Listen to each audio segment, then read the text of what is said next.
मुंबईतील विकास कामांचा सध्या लोकार्पण होता। या कार्यक्रमात मुख्यमंत्री देवेंद्र फडणवीस बोलतायत, पाहूया। मनापासून अभिनंदन करतो की अतिशय सुंदर अशा प्रकारचा हा प्रोमेनाड त्या ठिकाणी तयार झालाय। विशेषतः कोस्टल रोडचं काम सुरू असताना जे आमचे सकाळचे वॉकर्स आहेत त्यांच्याकरता एक प्रकारे चॅलेंज होता। वरईवर वॉक करणारे किंवा मरीन ड्राईव्हवर वॉक करणारे खूप मध्ये त्यांना त्याच्यामध्ये प्रॉब्लेम्स होते, पण आता एकदम सलग 5.5 किलोमीटर तसा तो 7 किलोमीटर पर्यंत जाणार आहे अशा प्रकारचा प्रोमेनाड आहे। सायकल ट्रॅक्स आहेत आणि हे सगळं करत असताना याच्या एंट्री एक्झिटची जे काही भुयारी मार्गही आहेत आणि ते सायकल करता आणि आपले जे दिव्यांग बंधू भगिनी आहेत त्यांच्याकरताही चांगल्या प्रकारे तयार करण्यात आलेले आहेत। म्हणजे जसे आमचे भूषण गगरानी स्मार्ट आहेत तसं स्मार्ट त्यांनी त्या ठिकाणी इन्फ्रास्ट्रक्चर तयार केलेलं आहे,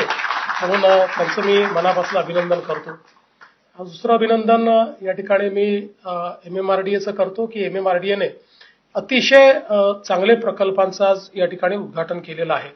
विशेषतः आपले जे लिंक ब्रिजेस आहेत हे याकरता महत्वाचे आहेत की जो काही आपला ईस्टर्न एक्सप्रेसवे आणि वेस्टर्न एक्सप्रेसवे आहे या दोघांना जोडणारी लिंक आपल्याकडे नव्हती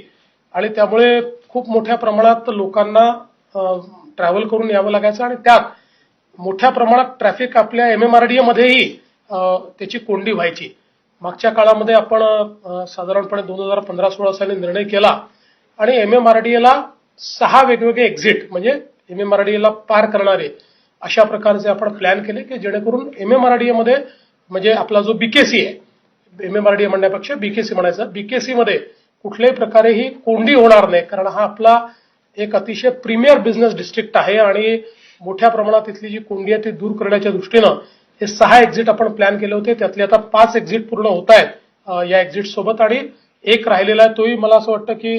डिसेंबर पर्यंत तो देखील या ठिकाणी पूर्ण होईल। यामुळे 2 फायदे आहेत, एकतर या सगळ्या चेंबूर वगैरे या सगळ्या भागाकडनं आपल्या वेस्टर्न एक्सप्रेसवेवर येण्याकरता त्याचा फायदा होणार आहे आणि विशेषतः पूर्व उपनगरातल्या लोकांना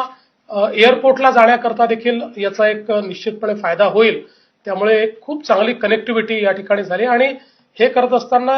हे जे पूल आहेत हे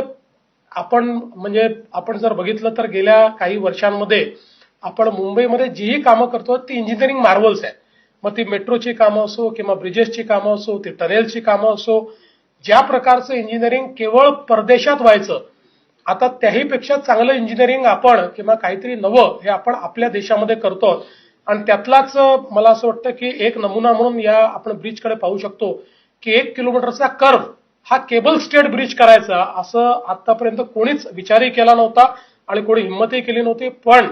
MMRDAने तो निर्णय केला, चांगलं डिझाईन केलं आणि आज तो केबल स्टेड ब्रिज जो जवळपास 1 किलोमीटरचा पूर्ण कर्व आहे आणि आपण बघितलं तर अतिशय डीप कर्व हा त्या ठिकाणी घेतलेला आहे। याच्यामुळे ही जी कॅपेबिलिटी तयार होते या कॅपेबिलिटीचा फायदा असा आहे की मुंबई